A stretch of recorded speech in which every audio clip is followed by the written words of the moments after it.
Hi guys. Just gonna do 10 minutes of this. I'm only joking. Anyway, it's another video. You're probably gonna get sick of these quite soon. But this is gonna be the second week for the match predictions.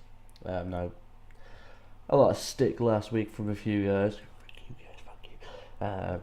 For predicting that some people would lose and then kind of get it wrong. But whatever. I ended up going 3 correct, 3 wrong. So I'm at an even playing field. I'm 0.5. Woo! Gonna try and do it a bit smarter this time and hopefully get more wins this week. So without further ado, I'm gonna just jump straight into it. So the first one we've got is myself versus Nigel. Unfortunately, Nigel's decided to start Cam Newton this week, so I've got it a bit tough. Now the key matchups in this one are I've got Breeze, he's got Cam Newton. Both are very, very good quarterbacks. Both are going to get you a lot of points. Breeze is the type of guy that will throw for like 400 yards a game, 4 touchdowns. And Newton's the type of guy that he'll throw for about 300, but he can rush for about 50 yards to 100 yards and run in a few touchdowns on his own. So they're going to be evenly matched. Running back wise, I've got Freeman and Hyde, and now I just got Riddick and David Johnson. Unfortunately for me, Freeman didn't play anywhere near the way he did last season. Hopefully, it doesn't mean that it was a one-off thing last year, and hopefully he'll pick it up a little bit this week. Hyde had a brilliant game against the Rams, destroyed them. Hopefully he carries on, keeps on progressing. Riddick for Nigel had a brilliant game, but he's a handcuff.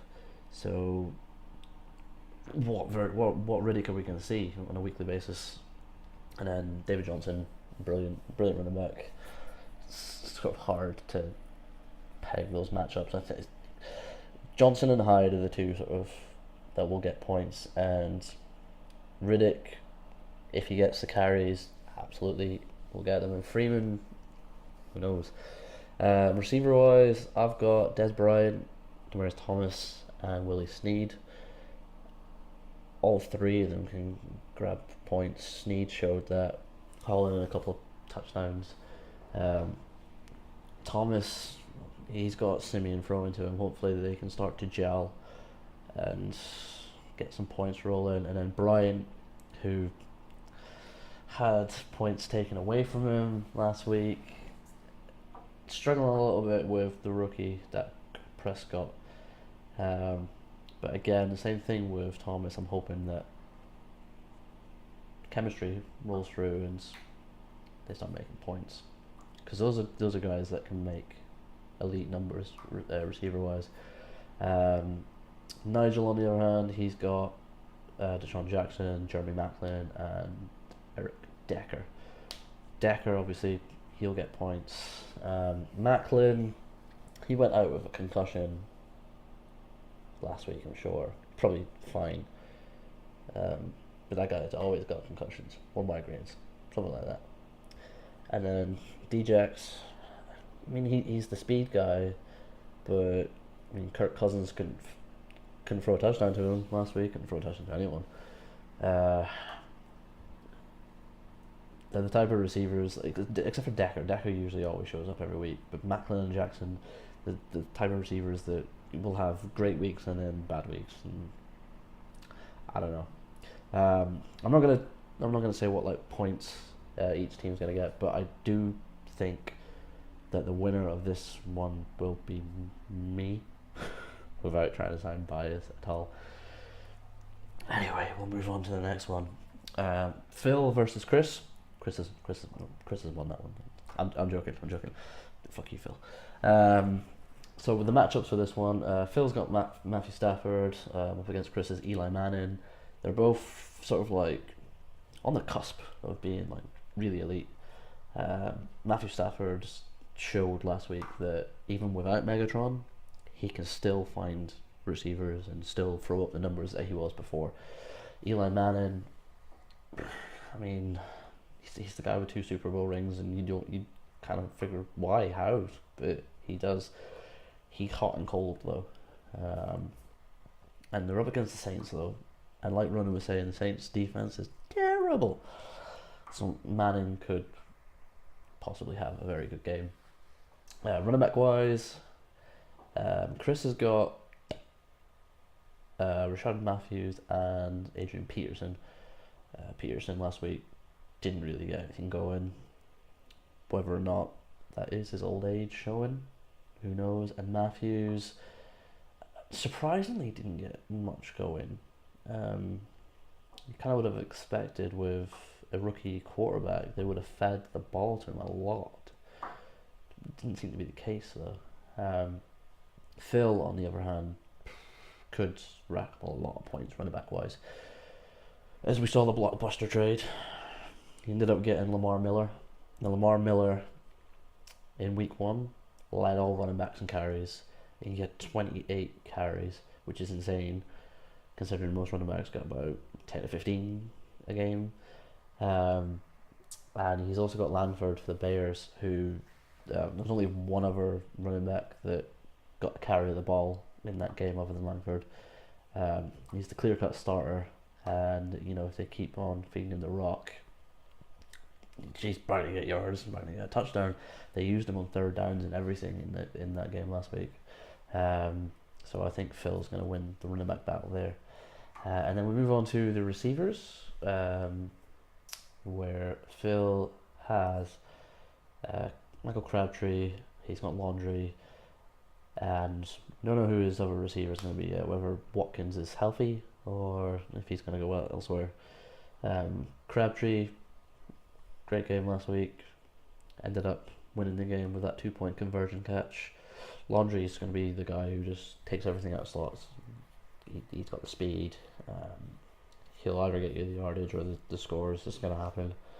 And then Chris has got Edelman, Sanders, and he's got Golden Tate. Edelman, I wasn't expecting him to be as productive as he was without Brady. A lot of people probably would have thought that team wasn't going to be productive without Brady or Gronk. But they were brilliant. Edelman was brilliant. So hopefully that rolls on to next week. This week, kind of thing. Sanders, yep, great. Golden Tate didn't produce as much as I was expecting him to. He took a lot out of slot. I think he only managed to rack up about 50 odd yards. But if things keep on going, he might pick up the pace a little bit. With this match, though, it hurts me to say it, but I do think Phil is going to take this one. We move on to the next one, which is James and Rob. This is the battle of the mediocre quarterbacks, Kirk Cousins and Blake Bortles. Cousins had a terrible game last week, just for about 300 yards, no touchdowns, 2 picks. And Bortles, on the other hand, he threw for about 300 odd yards. I think it was 1 touchdown and 1 interception that he threw. Cousins again is one of those quarterbacks, hot and cold. He's got receivers to throw to. He's got guys he can throw to. We'll just see. He's up against the Cowboys, I believe, this week. Divisional game. We'll see. Bortles, can't remember who he's playing. I think he'll carry on the way he's going. About 300 yards, touchdown or 2, maybe a pick. Who knows? Running back wise, James has got Forte and Hill. Forte showed that he's still an elite pass catching running back. Hill played okay. I think about 50 odd yards. Rob has got Richard Jennings and DeMarco Murray. Jennings, it ended up being a very pass happy game last week. Raiders and Saints, they kept on going back and forth, scoring. So it ended up being a throwing game. hopefully for this week, Jennings will start off stronger. He's a good running back. And Murray had a good points game. I think he got like 20 odd points. But he only rushed for about 50 yards. I think he only caught about 30 yards. The 2 touchdowns that he got ultimately racked up those points. Whether or not he does that again, who knows? But he needs to work on those running figures though. For a guy who gets paid that much money, definitely does. Receiver wise, James has got Hopkins, Robinson, and Shepard. Shepard's playing pretty well for a rookie. We'll see how things go there. Hopkins, yep. Robinson, spot on. I don't know what else to say. Rob has got Julio Jones, Evans, and Kelvin Benjamin. Kevin.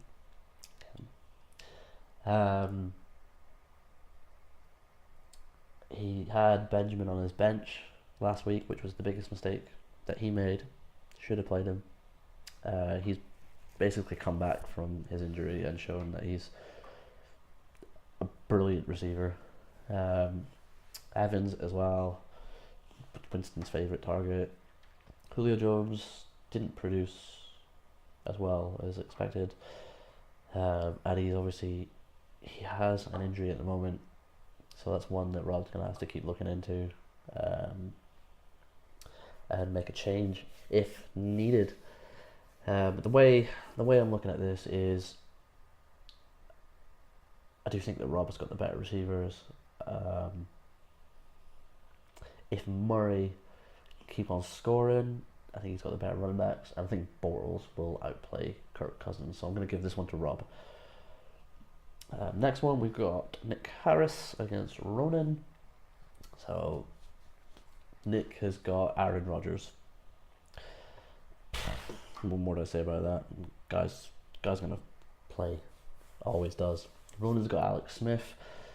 Alex Smith's one of those underappreciated quarterbacks. I mean, he doesn't like throw up the elite numbers, but he's a brilliant game manager. He's very much into his dink and dunk sort of stuff. So if he can dink and dunk it, and those receivers can get in the end zone, he can make some points. Don't think he's gonna outplay A-Rod though. Nick's rolling with Blunt and Lacey as the running backs, and Ronan's got Woodhead and Zeke Elliott. Now Blunt he's the type of guy that's just gonna batter them in from like the 1 yard line. So touchdowns generally come his way. Lacey, yeah, he's a hot and cold running back. He usually plays quite well anyway. But for Ronan, Woodhead had a brilliant game last week, and he was just sat there on Ronan's bench. He is an excellent pass catching running back.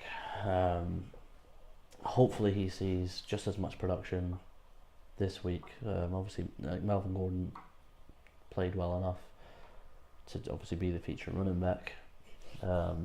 Woodhead's one of those sort of week to weeks, has great games and then doesn't get anything the week after. And then we got Zeke Elliott, who Ronan decided to trade Lamar Miller for.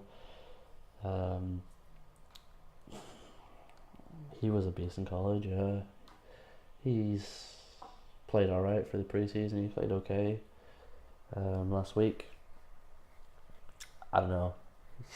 He's a rookie to me. He's unproven. We'll wait and see. Receivers wise, Nick's got Fitzgerald, Baldwin, and OBJ. Fitzgerald surprised me. This week gone, I was not expecting him to play as well as he did. I do think that age is probably going to get the better of him, which could show near the end of the season as he tires. He has said that 2016 is probably going to be his last season. Baldwin, as long as Russell Wilson stays healthy and plays, Baldwin can have a good game. And OBJ is OBJ. Then Ronan's got Brandon Marshall, Brandon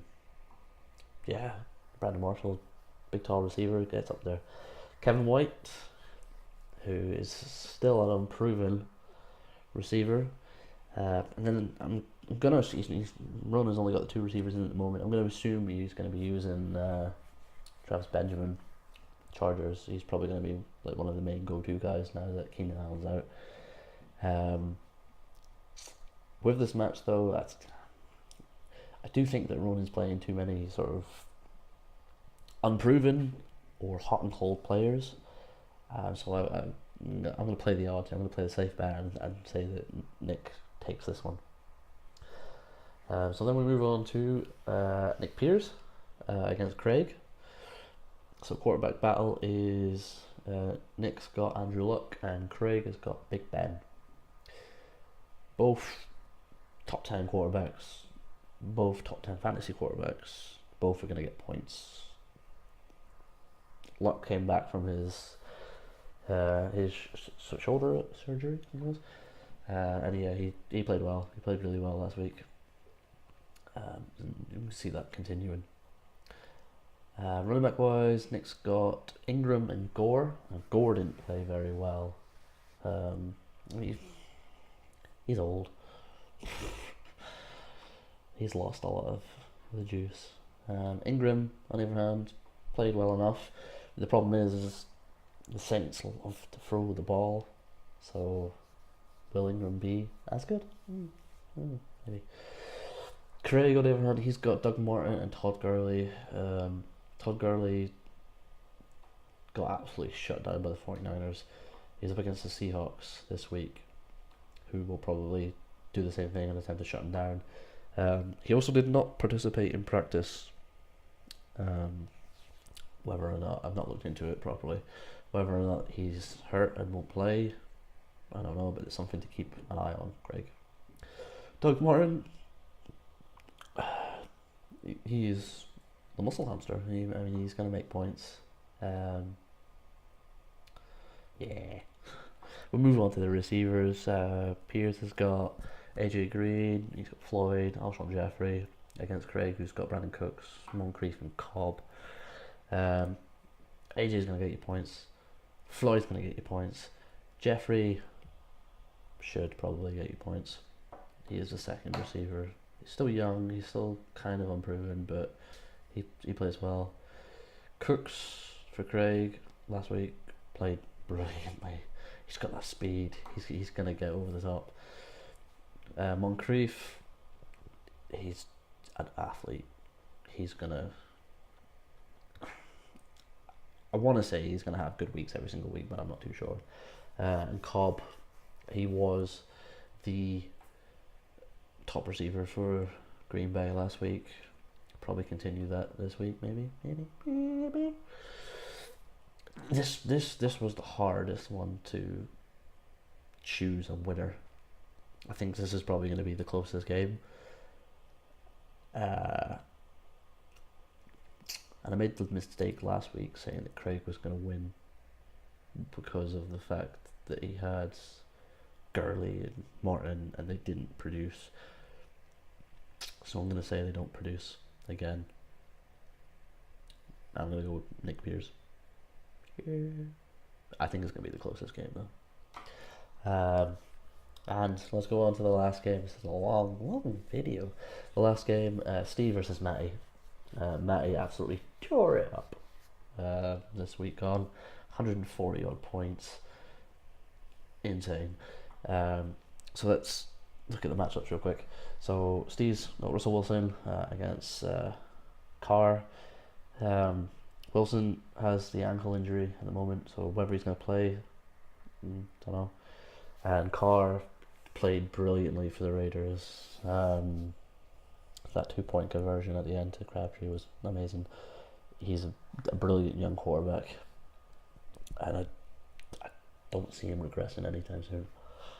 Running back wise, Steve's got Shady McCoy and Latavius Murray. Shady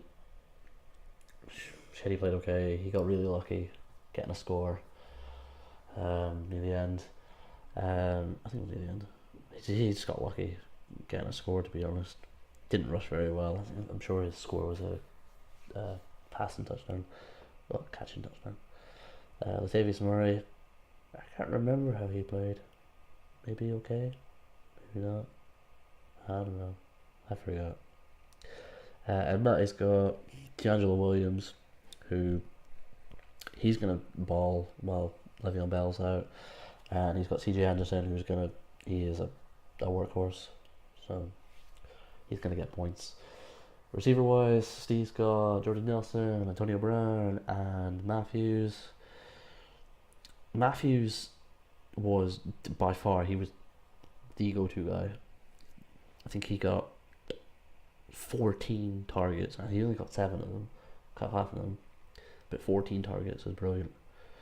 That's what you want for a receiver, especially in a PPR league. Brown, yes, Brown. Antonio Brown, he's gonna get them. And Jordy Nelson, yeah, as long as A-Rod balls out, Jordy Nelson will get them. Matty, receiver wise, doesn't really have anyone. Keenan Allen went down. He's got Amari Cooper, who's probably someone to get you plenty of points. But he's going for Eli Rogers, Steelers. Maybe he's a bit biased. I don't know. Guy's only in his second year. He's only played that one game. Is he going to be the guy?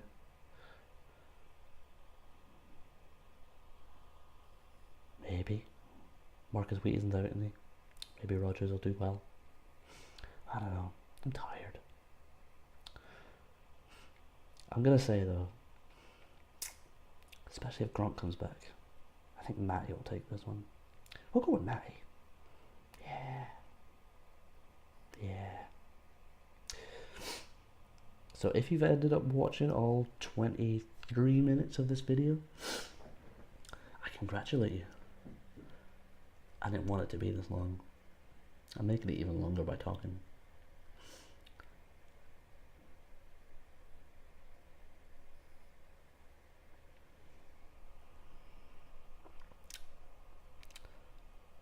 Fuck you, Phil.